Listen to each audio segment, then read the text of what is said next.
have three objectives for tax reform. That's growth, simplicity, and fairness. We're going to get into all of those. But I have to start with tax cuts across the board, which we have been hearing about, Senator, that the president wants to cut taxes on everyone. I'm looking at a report from the latest federal income tax data from the Tax Foundation, and it says that the top 1% paid a greater share of individual income taxes than the bottom 90% combined. In fact, the top earners pay more than 70% of all of the taxes. And yet we're hearing from the Democrats they don't want to cut taxes by a penny on the highest earners. Yeah. Look, the Democrats are the tax and spend and borrow party. They support more taxes and then more taxes and then more taxes. Some of them long for the days of a 90% top marginal rate. My view is that jobs are number one. My top priority is jobs because that's the top priority of the Texans I represent. And the best lever for job growth, for more jobs and higher wages, is cutting taxes and simplifying taxes. I think every American, you ought to be able to fill out your taxes on a postcard. The 9 billion hours a year we spend in tax compliance, that's wasted. And let me make a very important point that I tried to make yesterday as well. It is important, I believe, that Congress pass a tax cut, not just tax reform. There are some congressional Republicans who want this to be what's called revenue neutral. Revenue neutral means if you cut taxes here, you jack them up over here so that the net is zero. Right, which is why they initially wanted the border adjustment tax to get revenue. Exactly. Yeah. I think that's a mistake. The case that I'm making to the president said yesterday he wanted a big, beautiful tax cut, the biggest tax cut ever.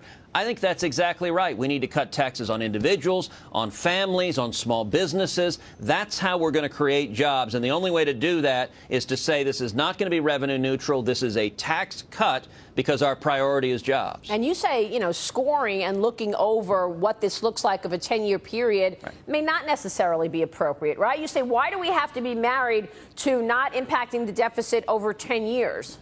And the reason for this deals with really a procedural rule in the Senate.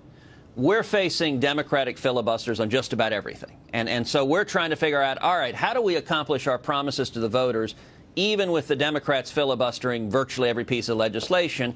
The one exception to the filibuster is what's called budget reconciliation. And budget reconciliation is what we're using for tax reform. It says that it has to be budget neutral. It can't affect the deficit outside of the budget window. So you remember the Bush tax cuts that they expired in 10 years? Right. The reason for that is that Bush used budget reconciliation to pass them, so they had to expire the last year of the budget window. And so if it's budget neutral, the tax cuts can be permanent. If not, they have to expire at the end of the budget window. Well, what I'm arguing for is, okay, that's fine, but there's nothing in the Budget Act that says the budget window has to be 10 years. Yeah. That's not there. We should have a budget window of 20 years or 30 years.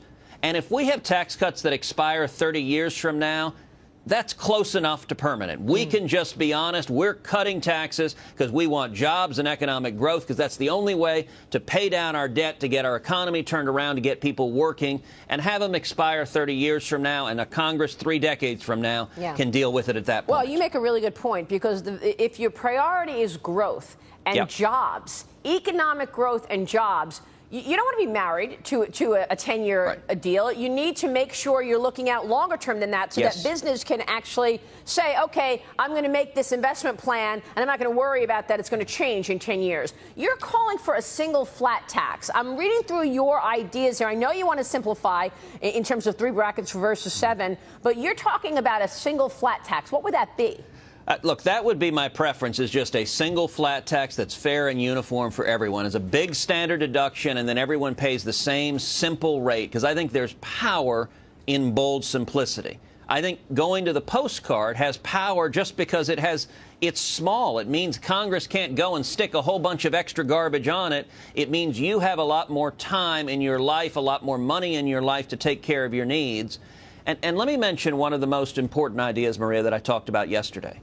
Full expensing. When businesses invest in plant and equipment and new buildings, right now they depreciate those over a number of years. One of the most pro-growth tax reforms you can do is immediate expensing. What that means is that makes it much easier for a farmer to buy a tractor. If you're a steel worker, it makes it much easier for the company you work for to build a new steel factory. If you're a truck driver, it's much easier to buy a new truck, or a taxi or Uber driver, much easier to buy a new taxi or Uber.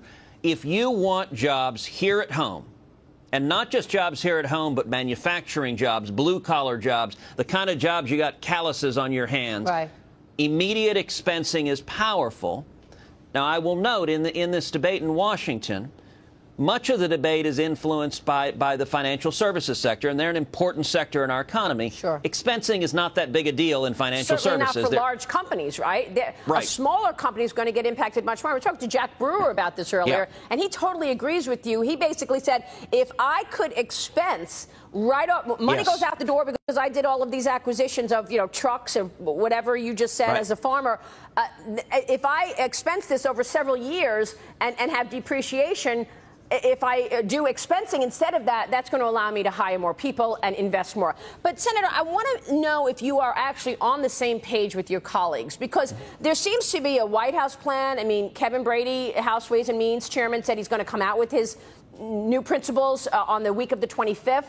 But the deduction is sort of cloudy. What deductions stay, what goes? And I was just talking with a Democratic congressman and a Republican congressman in the last hour. And it was incredible to me, Senator. The conversation illuminated why this is such an incredibly tough subject. Listen to this. Got to get your reaction. I will not support an elimination of the state and local income tax deduction.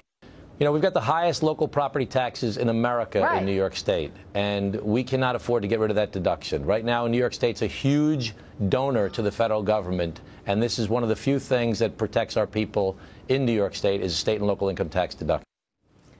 So there you go. I'm pushing them on. Would you agree to this? Would you agree to that? He would not agree to eliminating those deductions, and he would not agree to a 15% corporate tax rate. So where are we on this then, Senator?